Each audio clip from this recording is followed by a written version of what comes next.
That'll be creepy. Yeah, it will. That'll be a really... Don't do it. Do not freak out our lovely listeners. Hello, listener. Don't do it. No, that is a bit creepy. I'm going to stop don't doing go that. there. Don't go Okay. there.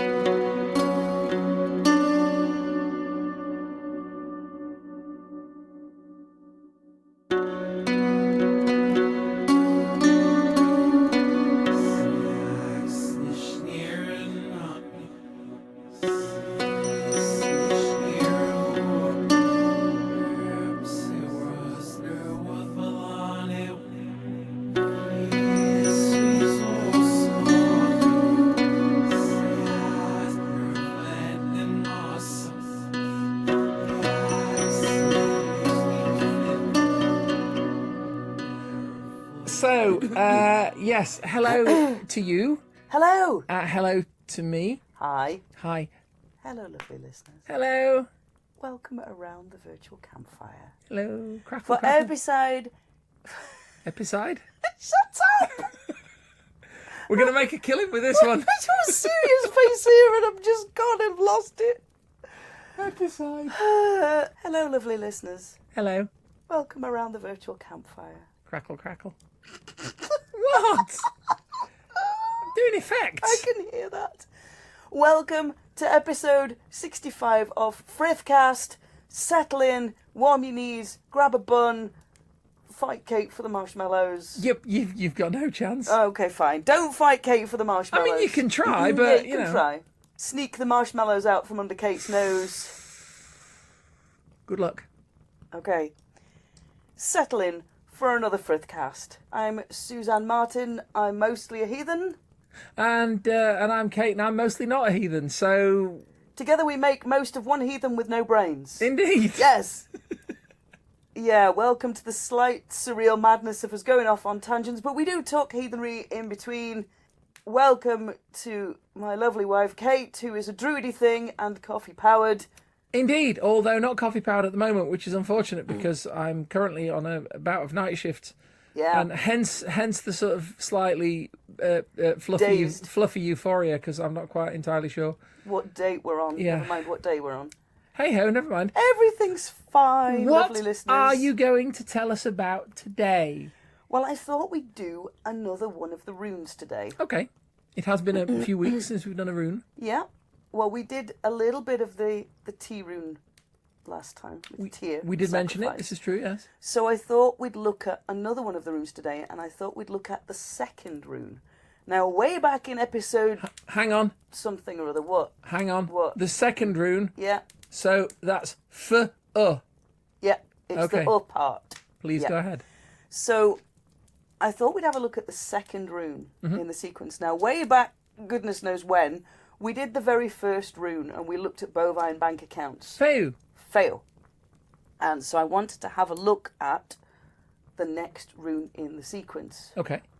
So this is not going to be the start of the other umpteen runes in the sequence. We're just going to kind of dot them through the series of what's it doodah. Well, no, given it's taken us about 60 episodes to get to the second one. Okay, fine. You might have gathered, lovely listeners, that both of us are a bit squeaky at the moment. We're both recovering from a bit of a squeaky cold. Yep. We've both nana'd our voices, so if you hear us squeaking a little bit and we sound a bit different, that would be why. It's my fault for singing loudly all the way through the bit where I lost my voice. You sung loudly all the way through the Well, bit I you didn't lost your sing voice. loudly. I sang enthusiastically. What were you singing? Anything that came up, really. Okay. Just whatever was on the radio, I tend to just sing I along. thought we were going to get a rendition. No, I've broken my voice from singing too loudly Okay, while I'm... fine. I was getting all settled in for a song there. We haven't done a song in ages. This is true. Yeah. I'm not going to be doing one for several weeks. No, after me that. neither. I'm Bit squeaky. Next, we might consider it next time because we're both a bit squeaky. But that would be the reason why. The squeakiness. The squeakiness. Okay. Yeah. Like hinge, bracket, squeak. Hinge and bracket. Ivadne, is that you? Hinge and bracket. Hinge and bracket. Dr. Ivadne Hinge and Dame Hilda Bracket. Dame Hilda Bracket. I remember them well. Yes. Anyway, moving on. Yeah. What was the rune? The second rune. Yes, the Uruz. the The oo. Uruz. So the F for oo. It's the oo sound. For oo. Yeah. F-U. F-U. The start of the alphabet in runes. Yes. Futhark. Of course. F-U. What did you think I had in my mind? I know what you had in your mind. I can hear it all the way over here. Rude. Well. So what does Uruz mean? Uruz is where we talked about Feu being domesticated cattle. It's wealth. It's the symbol of you having movable wealth. Okay. Movable. Oh. Too soon? It was never too soon for that one. Okay. So the second rune is a bit closer to battle cattle. Okay. Than domesticated, chilled out cattle that kind of wakes up in the morning and asks if you want waffles because it's got the griddle on and it's doing, chilled out household things. This is more about... I want to live on your farm. I like it on your farm. Okay. I'm sorry, I just love the idea. That is such a cosy scene. The sun rising over the fields, the cock crowing, yeah, the sheep going, unrolling the paper and putting its glasses on its nose and going, right, what have we got? Sheep go this way time. Yeah, and the cow putting the griddle on and that's making lovely. breakfast waffles. That's lovely. Yeah. All right. So this rune is more about battle cattle. This is the wild side. So we've talked about before the boundary between the sort of the safe inside the hall where it's warm and it's civilized and there's people and the wilds. Okay. And we've also looked at that boundary as the edge of a village and looked at kind of here is the inside and here is the outside, that binary boundary. Yeah. And it's the same... Terminus. The terminus. Between this rune and the first rune, it's the same kind of... Terminus, I suppose. Mirrored boundary, if you like. The first rune is all about the sort of the civilization, the sheep putting its glasses on and unrolling the newspaper and having a bit of a read, going, "Oh, look what's happening in India," and everything's lovely. Because sheep are very interested in this. They are. Okay, cows being domesticated and having wealth and sharing that wealth around, and this is the wild side. Julius Caesar, on his little wee busman's holiday, describes what they call the boss primogenus, the aurochs. When you say his little busman's holiday, do you mean the Gallic campaigns? That's it! Okay, fair enough. That wee little traipse around Europe, gap year. The Grand Tour. Yeah. Yeah. In the middle of him doing kind of ruling things, he took a gap year and came over to Europe and tramped about a bit, met the locals, and then he went home. That one. Met the locals, kebab the locals. Yeah, that. Yeah. Yeah, that bit. Yeah. Yeah. I'm not proud. No, I know. That whole kind of meeting the locals and covering them with fire and squelching them about a bit, that bit. Yeah. Bringing them the light of Rome. On the end of a pointy stick. Yeah, that bit. So he did that, but he describes in De Bello Gallico, the Gallic Wars, he describes the aurochs, and he describes them as slightly less than an elephant in size, which is big. And hang on, I thought the aurochs was a kind of a cow. It is a kind of cow. Slightly less than an elephant in size. But this is kind of like a big battle cattle mad cow. So he basically says that they are slightly less in size than an elephant, but they are the colour and shape of a bull. Wait, right, hang on. Ain't going to get through a revolving door easily. No. That's all I'm saying. It's the horns. What colour is a bull? I don't know. Kind of cheesed off Because colour. I've seen black ones, I've seen white ones, I've seen kind of scrabby ones. I mean, I know I've seen those scrabby. whole kind of neon orange Scottish ones with the big fur coats on. They're wicked. Also those. Yeah, I love those. But no, what? But you say the shape of a bull, right, to me, and it's like it's kind of like an oversized terror dog. It's all basically shoulders, isn't it? It's kind of basically kind of whole shoulders and horns at the front and pointy bits and bad breath. Because you have like a bull market, don't you? A bull market. Yeah, in finance, you have a bull market and a bear market. And the bear market is where the line's going that way because it's like the shape of the back of a bear. All the big astute gays go. What? The bear market. Not that kind of bear. Oh. Okay, fine. But the other one is a bull market where it's like the line follows the line of a bull. And one of them's going up, one of them's going down. I can't remember which. And it depends. I've just got images of bulls and bears being on escalators now, and that is really weird. No, it's the horns are going to get in the way. They can't do it. Well, this is part of the problem. You know, shopping in women's lingerie, it's not going to work. But you see, why should a bull not wear women's lingerie? Lingerie. Anyway, moving on very quickly. What about you see it's the line, but I can't remember which one is which. I'm ssure somebody will tell us which one is which. One is a bear, one is a bull, okay. and it means either the stock is going up or the market as a whole is going up or it's going down. And it depends on whether you start at the nose of the animal and work your way to the arse, or start at the arse and work. I'm sorry. Either end is dangerous on either animal. I'm not sure I want to do either of these. Start at the bow of the animal and work your way to the stern. They've got little lights on, so I can tell which way they're going. Probably, yeah. Ends of the horns. Yeah, little lantern. Not so much in the case of the bear, because they don't have horns. And they have like little earrings in, so I can figure out which way they're going. Probably a little red one, and a little green one. Yeah, that'd be good. I should think so, because it's usually a good idea to be able to tell which way a bear or a bull is going. Well, either way is dangerous, I think. Both ends are kind of volatile. They can be. I'd sooner one was heading away from me at speed than heading towards me at speed. Yeah. Anyway. Okay. So he basically says size and shape of a bull. Right. Now he also says that they're very, very strong and very, very fast. Okay. You know, you take a brick and you throw it and it flies. Is probably the kind of momentum they're building up. It's kind of big. It's kind of heavy. It's really, really cheesed off. Hefty animals. Hefty animals. So you've got aurochs horns. Or big bull horns that are drinking horns. Okay. And they're primarily the material that drinking horns are made out of today. Right. These bull horns. Is it keratin? Cow horns. Is it keratin? Yeah, keratin, protein. Yeah, okay. Yeah. So you've got aurochs horns. Now I don't know whether they're aurochs, but I know they're blooming big.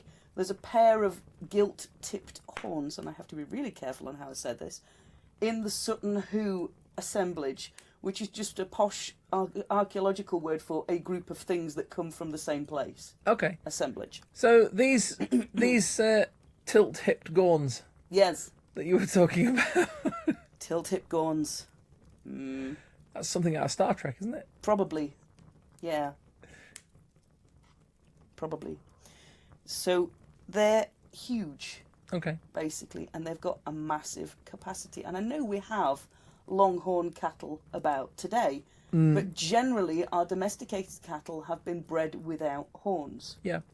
Kind of much easier to get through gateposts, doorways. They don't tend to stick in trees so much. Or stick in farmers. Stick in farmers. So we've bred our milk cattle mostly to be without horns. So Jerseys, Friesians are all cows that don't have horns anymore. But aurochs used to have a horn. So if you imagine something the size of an elephant that is bull-shaped and is kind of big, kind of powerful, hugely fast, and has these two big freaking spikes on. Yes. Some bright spark in the past decided that the best thing to do with those spikes would be to kill the animal they're attached to. Yeah. How are you going to do that? I'm not sure. Hey lads, I've got a great idea, watch this. And take those spikes and hollow out the cores and drink from them. Yeah. Yeah, no. So, the aurochs is great strength. It's great speed. It's a huge challenge. It's very much to do with the boundaries, the wild side, the more stepping. So fixing a boundary and keeping to it. The boundary between the wild, the unknown, and the known or the inside of the hall where it's safe and warm and happy and there's shiny people. Okay. Because outside you get monsters. Outside you get monsters. Grendel and stuff. Yeah. No cows making you waffles in the morning. Not good. If you look at the different rune poems, now we've talked a little bit about the rune poems before, but if you just need a quick refresher, the rune poems are where we get a lot of the evidence for the oracular meaning for the runes from. Okay. And there are a few different versions. So the Elder Futhark is the one you'll probably find the most rune sets are based on. And this has how many characters? This has 24 characters. 3 groups of 8. Some sets will include a blank, but it is a replacement rather than a rune on its own, because it isn't a rune, there is nothing on it. Okay. But if you look at the rune poems, they give slightly different descriptions of what this concept is. And the Anglo-Saxon rune poem describes it in much similar terms to Caesar doing his, holiday program. They describe as something having great horns, it fights with its horns, it's a bit cheesed off on a good day, and it's a creature of what they call metal, which to me says, don't go there, it's huge. And it's kind of pointy. Okay. And it's not a good idea to approach it from any end. I'm just wondering, when you say Caesar went on holiday, and I'm thinking he got about a bit. He went all around Europe. Did it wasn't too bad for a gap year. I was wondering really how he managed his phone. Roaming charges. Did he have to switch Roman on? Come on!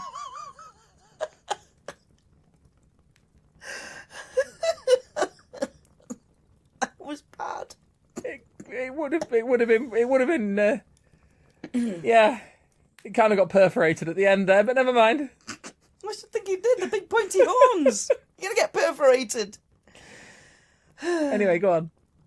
But there's 2 other rune poems as well as the Anglo-Saxon one.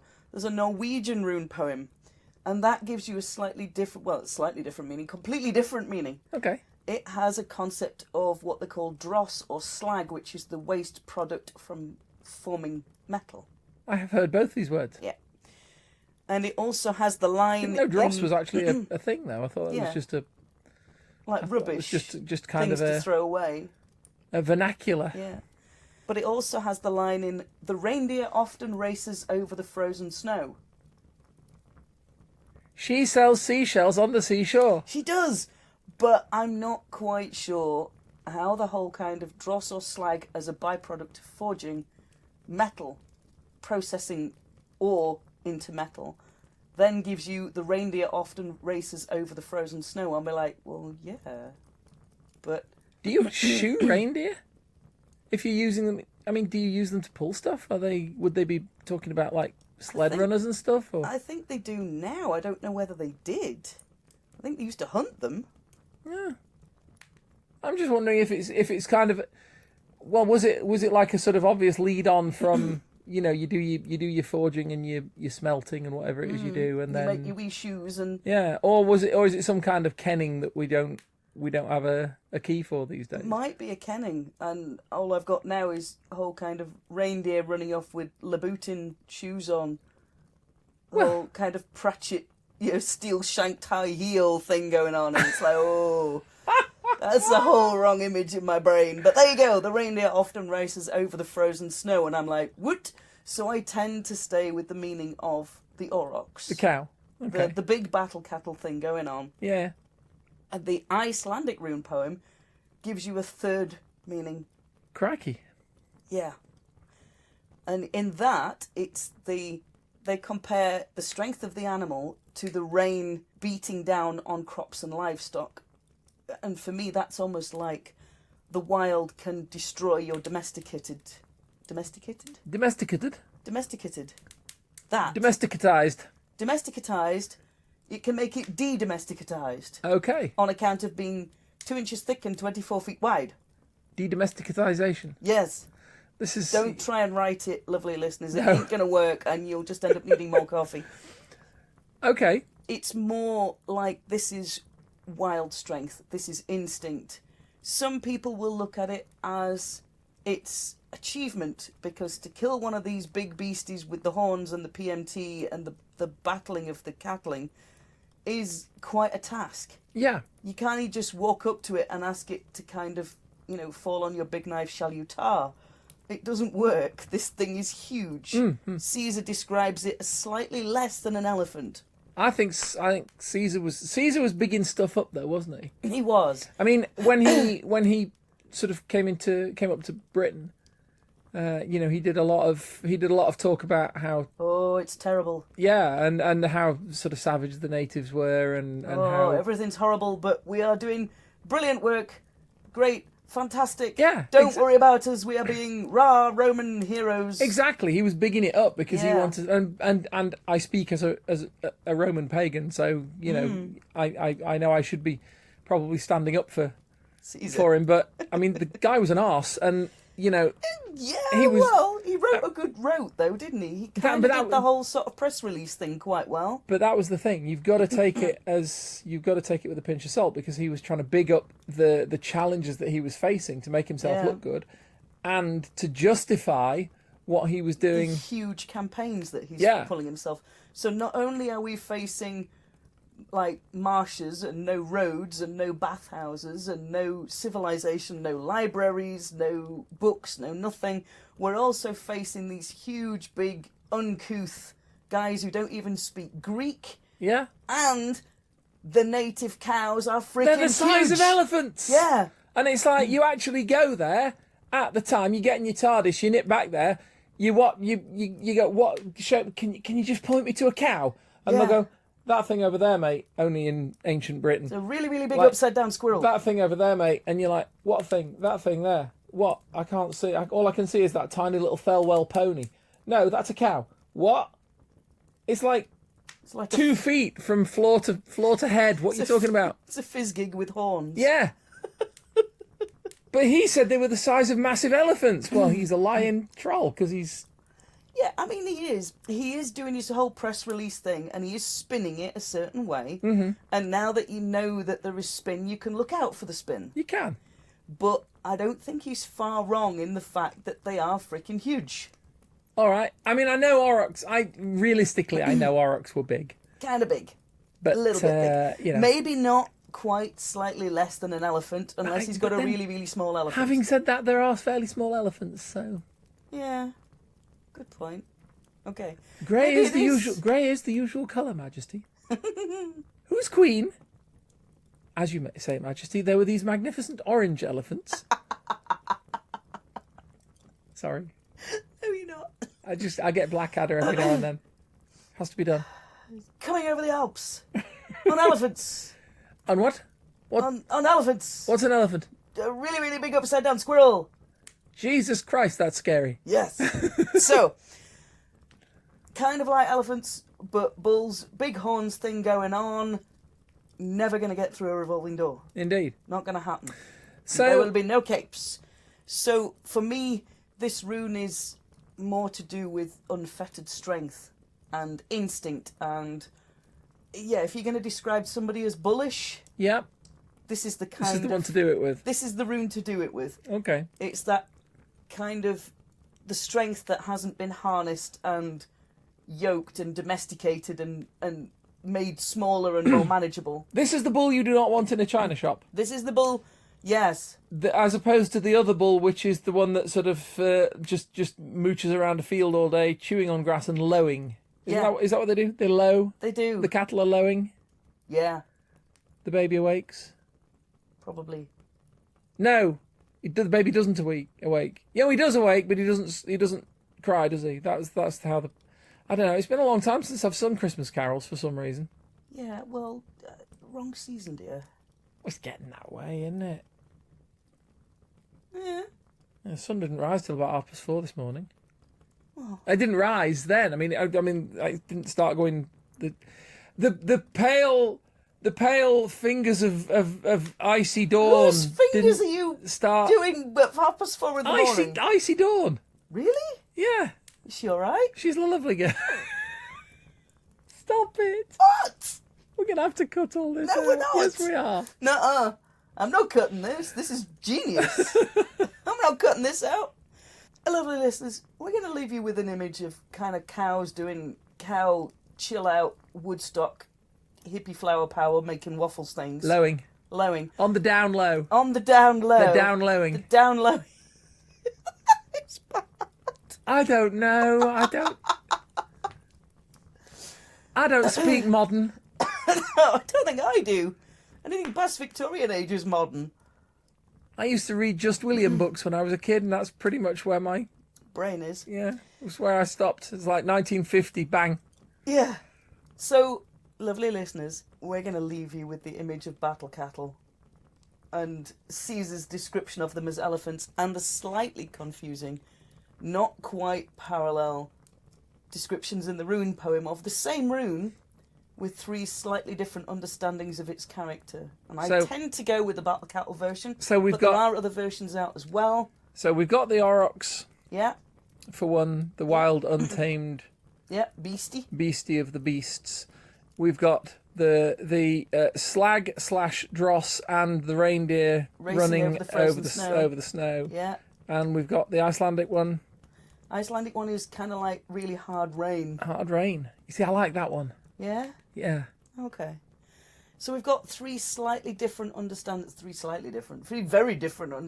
of this rune. I tend to go with the understanding that it's an Aurochs, it's Bos Primogenus, it's the wild, untamed instinct and nature of the wilds.